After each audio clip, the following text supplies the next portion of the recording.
Everyone, আশা করি তোমরা সবাই অনেক ভালো আছো, সুস্থ আছো। আমরাও ভালো আছি। আজকে হচ্ছে শনিবার আর এখনও সময় হচ্ছে 12টা 5। এখন থেকে ব্লগটা শুরু করলাম। দেখতে থাকো, আশা করি তোমাদের অনেক অনেক ভালো লাগবে।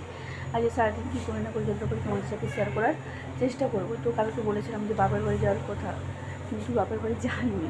এবারে বাপের বাড়ি যাওয়া নিয়ে এত হচ্ছে কেন আমি বুঝতে পারছি না। সত্যি রথের দিন যাবো বললাম, ছেলেও বলেছিল, মানে আমার ইচ্ছে ছিল না।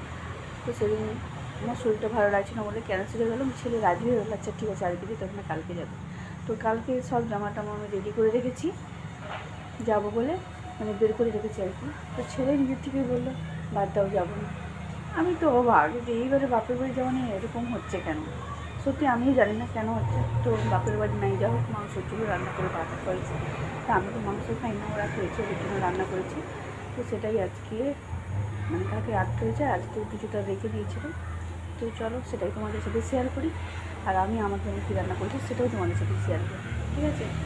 ব্যাকগ্রাউন্ডে একটু করে নিও, ম্যানেজ করে নিও। আর আজকে সকাল থেকেই মানে মেঘলা ছিল, তারপরে এখন ভালোই রোদ বেরিয়েছে, দেখাচ্ছি। এই দেখো, এখন মাঝে মাঝে মেঘ ছায়রা করছে, আবার রোদও আছে। সুজনি শাক ভাজা, ডিম ভাজা আর আলু পটল ভাতে দিয়েছিলাম। আর এটা হচ্ছে ভাত, আর এই যে মাংস ওদের জন্য এই রান্না করেছিলাম। রাত্রে করেছি, মানে সকালের জন্য রেখে দিয়েছি, বেশি করে নিয়ে এসেছিলো তাই। সকাল থেকে মোটামুটি ভালোই রোদ ছিল। এখন বিকেল 3টা, বিকেল বলবোই তো, 3টে বেজে গেছে, 3টে 4। তো ছাদে এলাম, হঠাৎ মনে হলো যে মেঘ মেঘ লাগছে। তো ছাদে এসেছি জামা কাপড় গুঁড়াতে। দুপুরবেলা যে মিলে দিয়ে গেছিলাম ওগুলো গুঁড়াতে এলাম। আর দেখো আমার চাল কুমড়ো সুন্দর গাছটা পুরো ঝামলিয়ে গেছে, জল দেওয়া হয়নি। দেখো দেখাচ্ছি তোমাদেরকে, আর আকাশের অবস্থাটাও তোমাদেরকে দেখা। দেখো রোদ নেই, মেঘ মেঘ লাগছে চারিদিকে, মানে কী বলে, মেঘ ছুটে বেড়াচ্ছে। আর এই দেখো চাল কুমড়োর গাছটা কি সুন্দর ঝামলি মানে হয়েছিল, একবারে জল না দেওয়ার জন্য ঝামলি গেছে। আজকে জল দিতে হবে।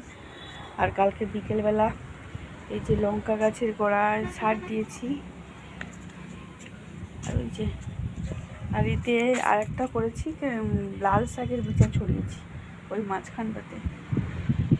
বৃষ্টি যদি না হয় তো আমাকে জল দিতে হবে। যে অপরাজিতা গাছটাও ঝামলিয়ে গেছে, অপরাজিতা গাছও ঝামলিয়ে গেছে, জল দিতে হবে। জলটা লাগবে তাহলে, আজকে যদি বৃষ্টি না হয় জল লাগবে। এই যে মেঘের অবস্থা, আমার ছাদ বাগান এখন ঘাসে ভর্তি, ফুল নেই, শুধু ঘাস।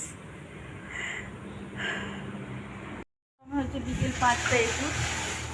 এখন অবশেষে বেরালাম জগন্নাথ দর্শনে। মেলা যাচ্ছে আমাদের এখানে, বাড়ির সামনে মেলা। বাপের বাড়িতে যাওয়া হলো না, যে ছেলেও বেরিয়েছে, আমিও বেরিয়েছি, আর ওদিকে দেখে নিয়েই উঠেছি। দেখা যাক কত দূর যেতে পারি, ঠিক আছে? চলো যতটা পারি তোমাদের শেয়ার করি। এই যে দেখো, অবশেষে আমরা মেলায় পৌঁছে গেছি। এখানে রথটা হচ্ছে পিতলের রথ।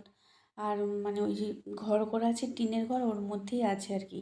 সারা বছর ওখানেই থাকে। আবার রথের দিন বের করে ওই ওর একটা স্কুল মাঠ আর কি, ওইখানে ঘুরানো হয়। আবার ওই রথে দেখো টিনের ঘরের মধ্যেই মানে রাখা আছে। তো চলে এসেছি, যেহেতু বৃষ্টি মিষ্টি হয়েছিল, এত কাদা, হয়তো তোমরা কতটা বুঝতে পারছো, মানে আমি বুঝতে পারছি না, প্রচুর কাদা ছিল। মানে যদিও শুকিয়ে গেছে, কালকে বৃষ্টি হয়নি, যে ছেলে আর আমি। আর ভয়েস ওভারটা দিতে হচ্ছে মেলা, মানে তো মাইকটাই বাজছে ওই জন্যই। তো এখানে কিছু দোকান বসছিল, ঘুরে ঘুরে দিয়েছিলাম, কিছু টুকটাক জিনিস কিনেছি, সেটা তোমাদের সাথে আমি পরে শেয়ার করছি। তো এই যে ঘুরে দেখছিলাম। তারপরে এখানে না, এই মেলা অনেক গাছ এসেছিলো আর কি, চারা গাছ অনেক রকমের। যদিও সামনে থেকে দেখাও, মানে অতটা দেখা হয়নি, কেন কি বাড়ি থেকে বাসে করে এসেছি। আর সে মেলাটা যেখানে হচ্ছে একটু হেঁটে ভিতরে যেতে হয় আর কি। যেহেতু আমি আর ছেড়ে গেছি, সন্ধ্যা হয়ে যাবে বলে তাড়াতাড়ি করছি, আর মেঘও উঠছিলো। আর এখানে দেখো অনেক কিছু আছে, মানে চড়ার জন্য আর কি, যেগুলো থাকে আর কি মেলাতে। আমি এগুলোতে বিশেষ চড়ি না, ছেলেও না, আর এমনি ইচ্ছাও ছিল না। এখন সময় হচ্ছে 7টা 2, আমরা বাড়ি পৌঁছে গেছি। কিছু টুকটাক জিনিস তোমাদের সাথে শেয়ার করছি। মেলায় সেরকম বিশেষ কিছু কিনিনি। মেয়ে গার্ডারের কথা বলেছিল, ওই জন্য 2 রকমের গার্ডার নিয়েছি। ওর যেটা পছন্দ সেটা নেবে। আর এটা ছেলে বল নিয়েছে। আর ওই যে ওইটা কী বলে, ওরকম আমার একটা আছে, তবুও নিলাম। আর একটু ওটা কী বলে, ট্যাপে দেওয়ার জন্য, যাতে জলটা না ছিটায়। আর এটা তো কান পরিষ্কার করার জন্য। আর ছেলে ওই দুটো ধাগা নাকি নিয়েছে। আর টুকটাক একটা ম্যাচিস কিনেছি। চলো আজকের ব্লগটা এই পর্যন্ত, টাটা।